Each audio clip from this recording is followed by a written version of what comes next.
This nurse didn't realize where she was until it was too late. The morgue at Chiredzi General Hospital in Zimbabwe has seen its share of the dead over the decades.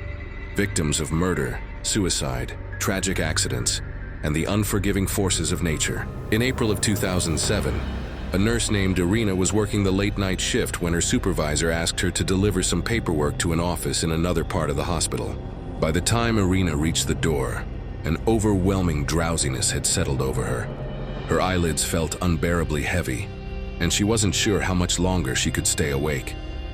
She opened the door slowly and froze. The room was dark, the lights completely off, but people were moving inside. Several figures walked quietly around the room. Some stood with their hands clasped together, praying loudly and pleading toward the ceiling. Others simply wandered aimlessly, saying nothing at all. Confused and unsettled, Irina assumed she had interrupted some kind of late-night prayer meeting. Not wanting to disturb them, she chose not to turn on the lights. After watching for a few moments and failing to understand what she was seeing, she slowly closed the door and stepped back into the hallway. "What were you doing in there?"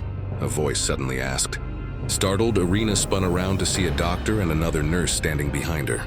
"I was just delivering some paperwork," Irina replied, her voice unsteady. "To the morgue?" the nurse asked. Irina stepped back and looked up at the sign above the door she had just exited. In her exhausted state, she hadn't realized where she was. A deep, chilling fear crept through her entire body as the truth sank in. Without another word, Irina turned and hurried down the hallway, her heart pounding, unable to shake the images of what she had just seen. If this story gave you chills, hit like, subscribe, and turn on the bell, because the next story is even worse.